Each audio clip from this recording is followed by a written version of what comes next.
Review for Stepfather 2, Make Room for Daddy, 1989, with Terry Quinn again, Meg Foster, and directed by Jeff Burr. If you could do me a favor and smash that like button, that'd be great. Really helps with the channel, and on to the review. So obviously I just watched the first movie, which I really liked, and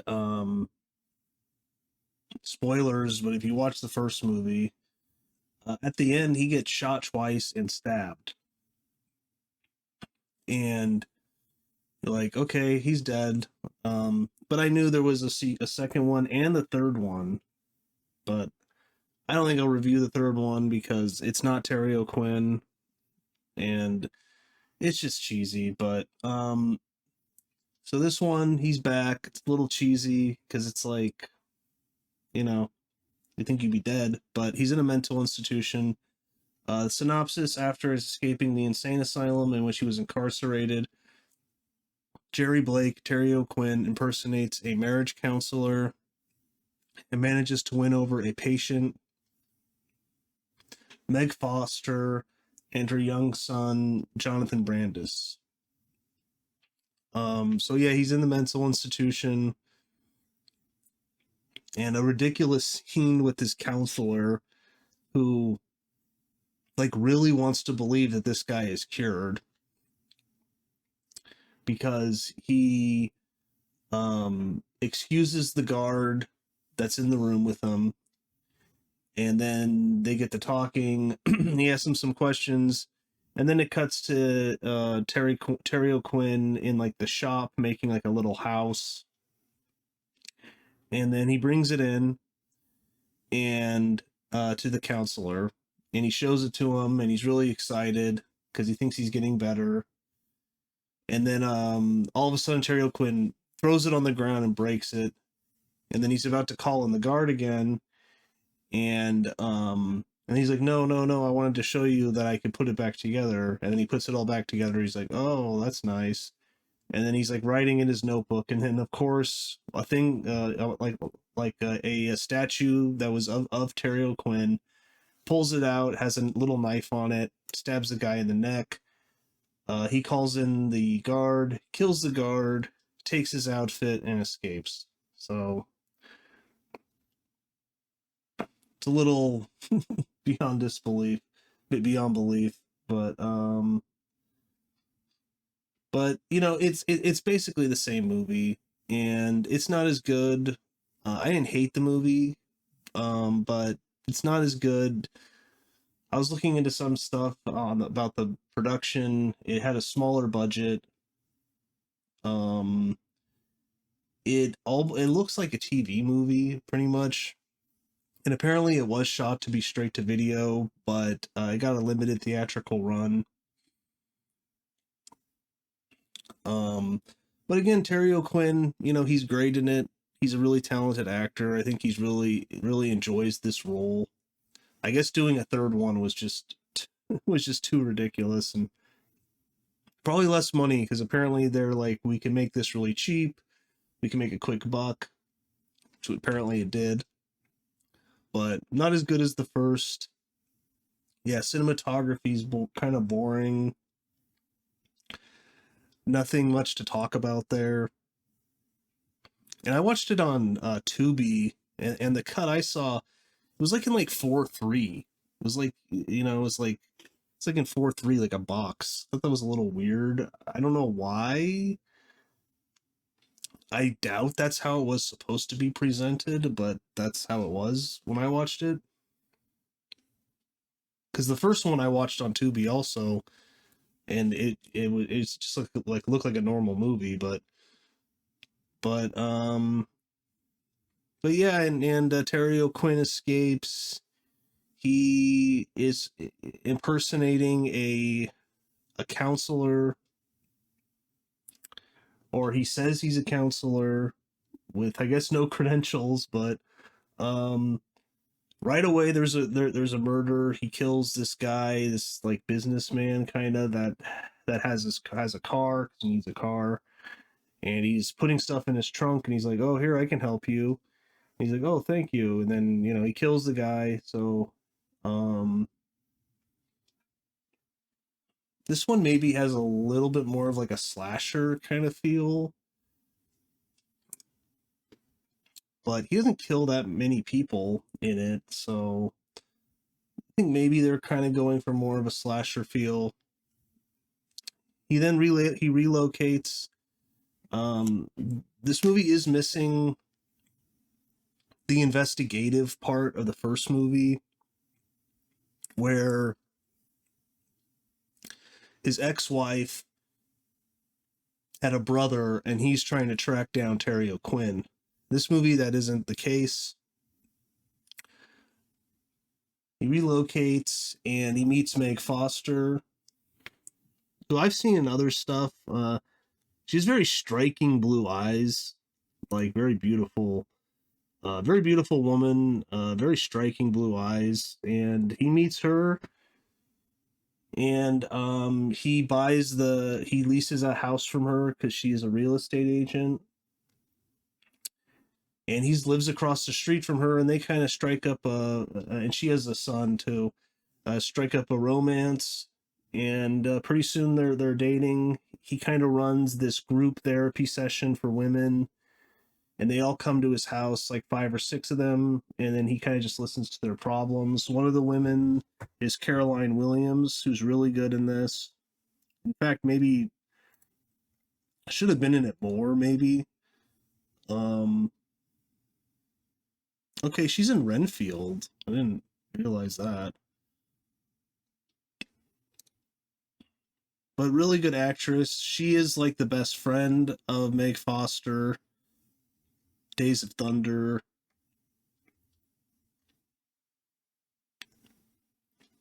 Because I've definitely seen her before, and I've seen Meg Foster before too.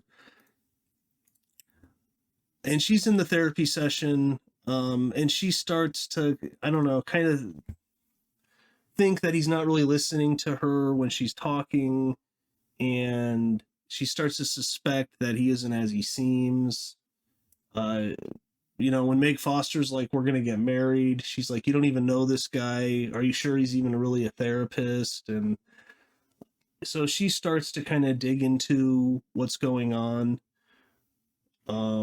She works for the post office, and she basically uncovers that he's not who he says he is, because there is an invitation to a high school reunion, and she looks at the picture, and the picture is of their high school basketball team, and they're all a bunch of black guys, and obviously he's not a black man.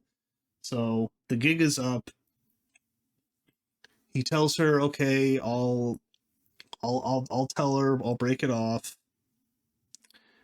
He's like, "I just wanted to be happy, and I kind of wanted a different life." And she doesn't like him. She finds him creepy, kind of like the daughter in the first one, but it's a little different. And so of course Terry O'Quinn is not gonna let this stand. And in the middle of the night, he breaks into her house, and he kills her. He hangs her, actually. Pretty brutal scene. And yeah, I think she should have been in the movie a little more. It's a really short movie, and all the performances are good. And then he kills her, and um I won't go through the whole plot, but Meg Foster's son's really good too, who apparently was in I think Jonathan Brandis, who was in the It miniseries in the 90s. Okay, he's a Never Ending Story too. Ladybugs, Sequest 2032. He's very good. Some of the scenes between Terry O'Quinn and him are actually like pretty nice. I mean, he's pretty nice to him. He kind of teaches him how to, play baseball a little bit. And See, that's the thing. It's like Terry O'Quinn is such a good actor. You actually believe some of the scenes where he's being warm and friendly. Like the kids, like one of the nights he's like crying, um, and he brings them over. He makes them a sandwich. He's nice to them. And Meg Foster, she had a husband who left her, and he comes back. He has been gone for over a year. Now he wants to marry. He wants to start up his relationship with Meg Foster again. And Meg Foster asks him to talk to Terry O'Quinn because he's a therapist. She's like, "Tell me if you think he's like real this time." And shocker, Terry O'Quinn kills him too. So, but all this culminates in the end, and they find out who he is because he messed up because he took a bottle of wine from Caroline Williams' house, and this wine was special wine that I think was from her parents' vineyard. So it's pretty obvious that, and then they drink it later the night after he kills her, and then on their wedding day, she actually gets a big case of it from her parents because they're all they're friends. It's her best friend who's dead now, and then she figures out, wait a minute, where'd you get that bottle of wine? So she starts asking Terry O'Quinn this. He doesn't have an answer, and then he freaks out and he tries to kill her, and he tries to kill her son. So pretty interesting setting for the final murder scene or attempted murder scene, because it's actually in the back of a church because they're going to have the ceremony that day in the front of the church. So I thought that was kind of interesting setting, a little different. um so this was the Weinsteins. Yes, those Weinsteins. And so several additional moments of gore were filmed for the movie. Apparently, the director and Terry O'Quinn refused to take place in them. After a test screening of the movie, it was complained about the lack of blood, demanded reshoots. Jeff Burr refused, and another director was hired to do the reshoots. In an interview, Burr commented, "They cut a little bit of the film out and they added some badly done blood effects. Badly done because Terry O'Quinn refused to do it. Really, they were meaningless, so that was irritating." I didn't think they were badly done, but because I didn't know that when I was watching it the first time, I didn't really notice any difference in direction. But I think in the scene when he's killing Meg Foster's ex-husband, I think that they added a bunch there.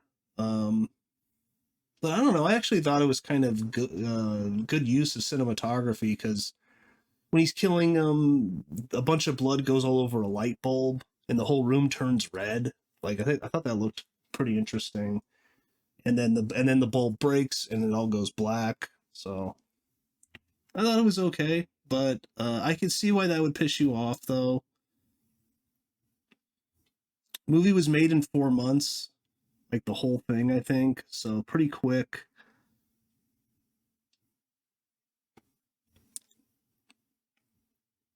Yeah, Jeff Burr directed Leatherface, The Texas Chainsaw Massacre 3. Oh, featuring Caroline Williams. Oh, okay. And she was in Texas Chainsaw Massacre 2 also. So I didn't realize that. Is that the one with Matthew McConaughey? I think it is.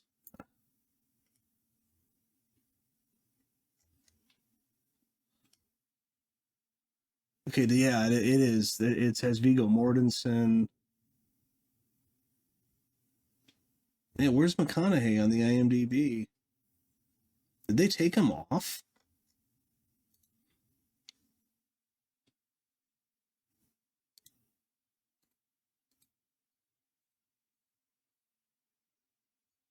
No. That's the one. That's the Next Generation, right? Okay.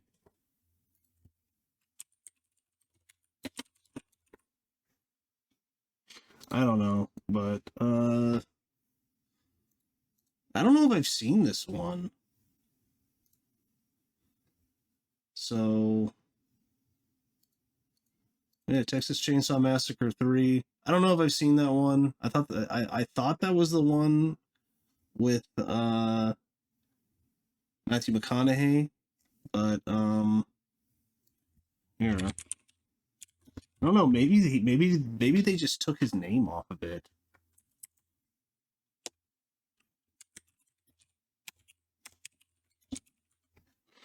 But the director also did some other things.